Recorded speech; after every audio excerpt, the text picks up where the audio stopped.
మన యొక్క జీవన విధానంలో మనకు ముఖ్యంగా తల్లిదండ్రులు ముఖ్యంగా భావిస్తాం. తల్లి, తండ్రి, గురువు, దైవం అని. అదేవిధంగా తల్లిదండ్రులు చిన్నప్పటి నుంచి అమ్మ 9 నెలలు మోసి తన యొక్క ప్రాణాన్ని త్యాగం చేసి మనకు జన్మనిస్తుంది అమ్మ. నాన్న చిన్నప్పటి నుంచి మనల్ని తన యొక్క భుజాలపైన ఎత్తుకొని ఎంతో ప్రేమానురాగాలతో పెంచుతాడు నాన్న. ఆ తర్వాత అమ్మా నాన్నల తర్వాత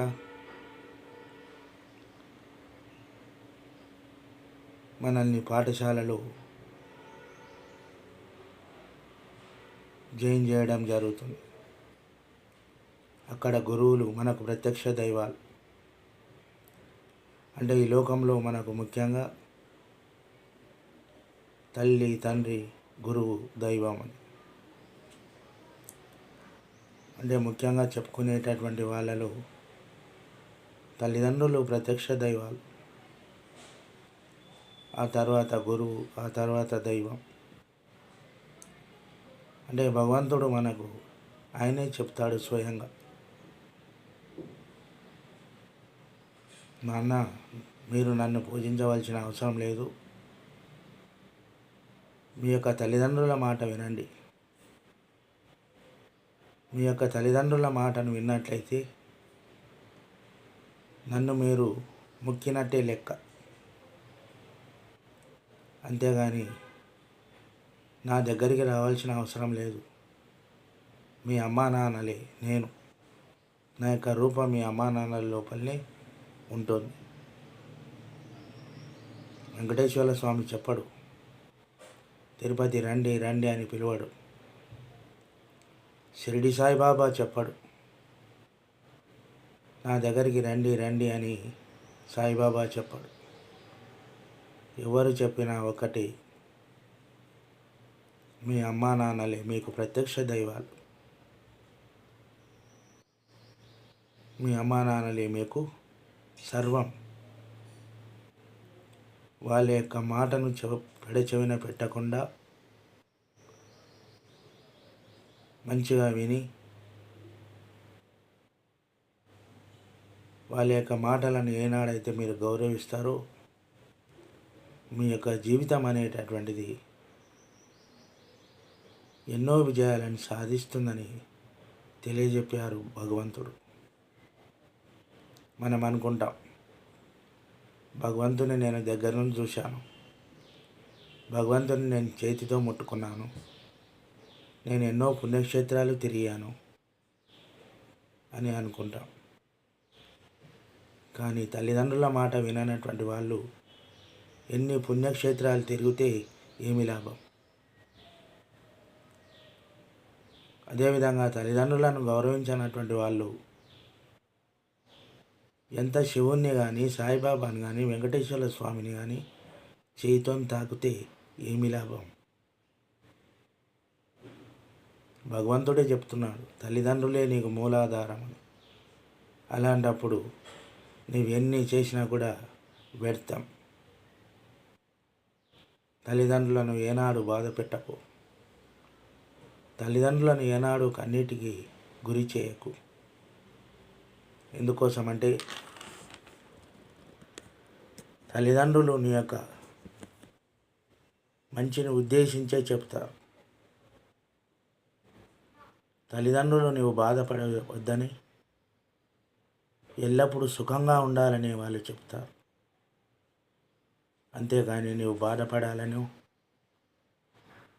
నువ్వు చెడిపోతే వాళ్ళు నవ్వాలను ఏనాడు కూడా చెప్పరు. ఎందుకోసమంటే వాళ్ళ కడుపులో నుంచి వాళ్ళ రక్తాన్ని పంచుకొని వచ్చిన బిడ్డవు నువ్వు, వేరే ఎవరో కాదు. ఈ లోకంలో ఎవరినైనా నమ్మాలంటే అది తల్లిదండ్రులని.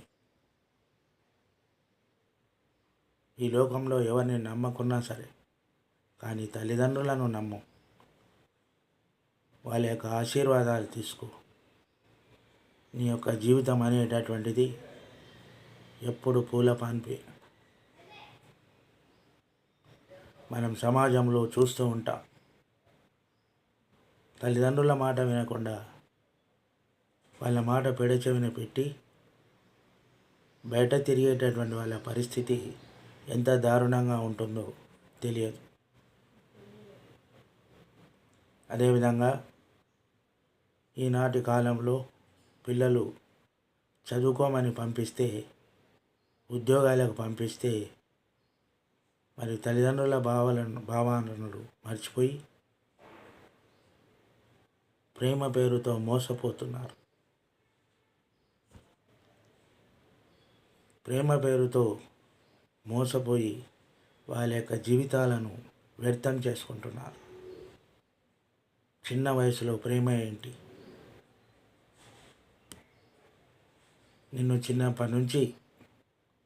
నువ్వు పుట్టినప్పటి నుంచి వాళ్ళ కడుపుల్లో ఉడితివి. వాళ్ళని నిన్ను ఎంతో అల్లారుముద్దుగా పెంచిరి.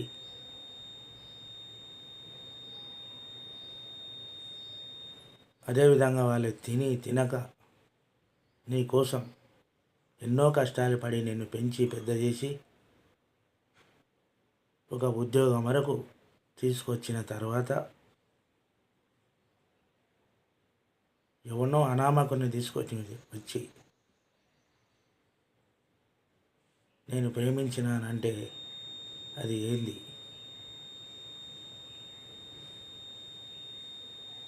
వాళ్ళ యొక్క ప్రాణమే నీ కొరకు పెట్టుకుంటుంది. నిన్న మొన్న వచ్చినవాడు గొప్పవాడా? ఇన్ని సంవత్సరాలు నిన్ను పెంచిన తల్లిదండ్రులు గొప్పవాళ్ళ? ఒక్కసారి ఆలోచన చేయాలి. అది అబ్బాయి అయినా కానీ అమ్మాయి అయినా కూడా. ఇన్ని సంవత్సరాలు నిన్ను చిలుకను పెంచినట్లు పెంచుకున్నారు తల్లిదండ్రులు.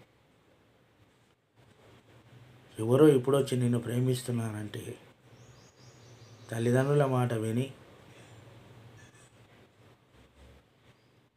వాళ్ళు మంచిగా చెబుతారు కాబట్టి వాళ్ళ మాట విని ఎవరైతే చెప్తారో వాళ్ళని పెళ్లి చేసుకోవాలి.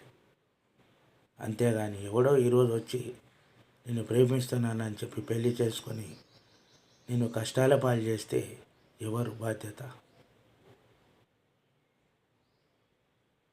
ఎవరో చదువుకోకపోతే, చదువురాని మొద్దులైతే వినాలి అటువంటి మాటలు, ఎవడో చెప్పిన మాట. కానీ నేను తల్లిదండ్రులు మంచిగా చదివించిరి, మంచి ఉద్యోగం చేసుకునే స్థాయికి తీసుకొని వచ్చిరి. తెలియదా ఎవరి ప్రేమ గొప్పదో? తల్లిదండ్రుల ప్రేమ గొప్పదా? ఎవడో మొన్న వచ్చినటువంటి ఒక పరాయివాడు గొప్పవాడా? ఒక్కసారి ఆలోచన చేయాలి. పిల్లలు ప్రేమ పేరుతో మోసపోవద్దు. ప్రేమ పేరుతో అమ్మా నాన్నల ప్రేమను దూరం చేసుకోవద్దు. ఎందుకోసమంటే అమ్మా నాన్నలు నీకోసం ఎంతో ప్రాణం పెట్టుకొని పెంచుకున్నారు. వాళ్ళ యొక్క ప్రాణాన్ని త్యాగం చేసి కూడా నిన్ను వాళ్ళు తినకున్నా నీ కొరకు పెట్టి కాపాడుకున్నారు.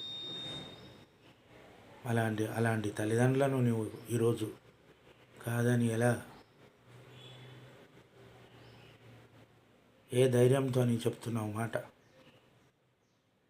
అంటే నీ తల్లిదండ్రులు పెంచి పెద్ద చేస్తే పెద్దగాయి మళ్ళీ వాళ్ళకే ఎదురు చెప్పే బాధ్యత. అంత పెద్దవాళ్ళు అయిపోయారు ఇప్పుడున్నటువంటి లోకం, సమాజంలో ఉండేటటువంటి పిల్లలు.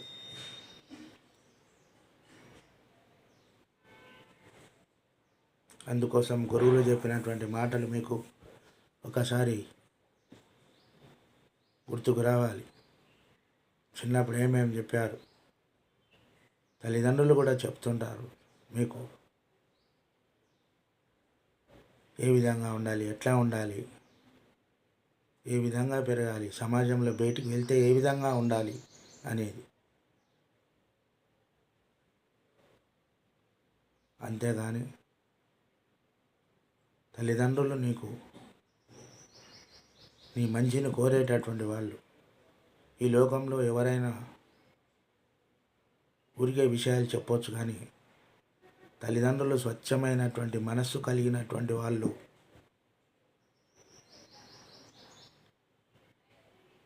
ఆలోచించవా? బుద్ధి లేదా, జ్ఞానం లేదా? ఆడపిల్లలైనా మగపిల్లలైనా కూడా ప్రతి విషయాన్ని ఆలోచన చేయాలి. మనం చదువుకున్నాం, మళ్ళీ చదువుకొని ఇలాంటి పనులు ఏంటివి అనేది ఆలోచన రావాలి. మనం టీవీలలో చూస్తున్నాం, మీడియాలో చూస్తున్నాం, ఎంతమంది నష్టపోతున్నారు, ఎంతమంది కష్టాలు అనుభవిస్తున్నారు. అది ఆలోచన చేయాలి. ఆ విధంగా చెప్పినప్పుడే మన యొక్క జీవితం అనేటటువంటిది ఆదర్శప్రాయంగా ఉంటుంది. పెద్దవాళ్ళు ఎలా ఉంటే చిన్నవాళ్ళు కూడా అలాగే తయారవుతారు. అన్నలు ఏ విధంగా ఉంటే తమ్ముళ్ళు అదే విధంగా తయారవుతారు. అందుకొరకు పెద్దవాళ్ళు మంచి ఆలోచనలతో ఉండాలి. ఆ విధంగా ఉన్నప్పుడే ఒక కుటుంబం కానీ సమాజం కానీ మంచిగా ఉంటుంది. మంచి ఆలోచనలతో ఉంటాం. అందుకోసం యువకులారా, మంచి ఆలోచనలతో ఎదగండి. ఈ లోకాన్ని కానీ సమాజానికి దేశానికి మీరే గొప్ప పౌరులు. మీరు లేకపోతే దేశం లేదు. అందుకొరకే మహానుభావులు అన్నారు, నేటి బాలలే రేపటి పౌరులు అని.